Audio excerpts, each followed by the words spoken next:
Ever feel like kind of stuck Yeah. between what you've always been taught and what you feel deep down? Ooh, yeah. That tension between like head and heart. Exactly. And that's exactly the kind of territory we're wading into today.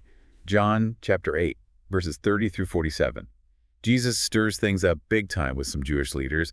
We're going to unpack this passage and look at all the different ways people interpret it. It's amazing how much debate and discussion there is around these verses. It gets right to the heart of who we believe we are. Absolutely. So if you're ready to wrestle with some big ideas, let's dive in.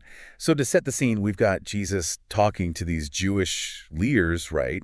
And they believe he has some serious authority. They're intrigued by him, for Yeah. sure, but also skeptical. Exactly. And Jesus comes out with this bold statement. He says, "You are truly my disciples if you live as I tell you to, and you will know the truth, and the truth will set you free." Wow, and you can almost feel the tension building right there. It's like, whoa, hold on a minute, Jesus. Right.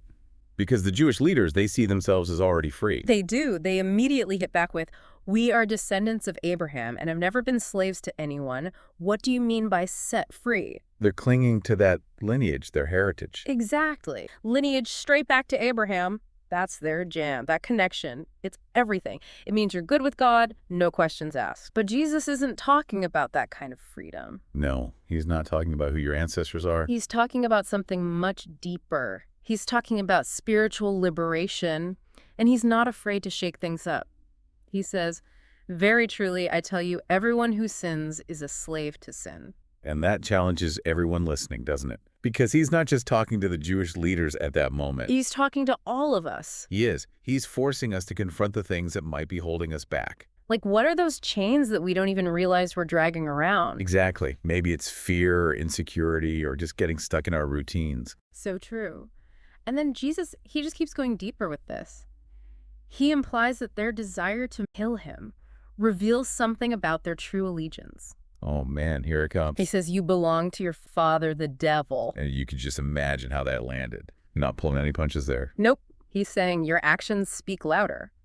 It's not just that they're wrong, it's that they're claim to God's love based on the wrong stuff. It's not family ties or rituals. It's about your heart. Well, on one level, it's this incredibly challenging statement about the consequences of our actions. Right. Yep. Like, who are we aligning ourselves with through what we do and what we choose? And what's really interesting is how he then contrasts the devil with himself. He calls the devil a murderer and the father of lies. And then he positions himself as the complete opposite. Yeah, he says that he's incapable of sin and that he only speaks the truth. He's saying, look at these two paths. Which one will you choose? Exactly. And that's a question that each of us has to answer for ourselves. Right. It's about making us think critically and grapple with these complex ideas. And that's what makes it so powerful. Absolutely. And you know, one thing that's really struck me about this passage, we might not be facing the exact same situations as those Jewish leaders back then, Right. but we still grapple with these same questions about truth and freedom and who we're ultimately going to follow. It's a timeless struggle in a lot of ways. It really is. So I guess the question for all of us is this: what does it mean for us to seek truth in our own lives? And how do we live in a way that reflects that pursuit of truth? It's a lifelong journey for sure. It really is. Well said. I think that's a perfect note to end on. A lot to ponder. So much. Until next time, everyone keep seeking that truth.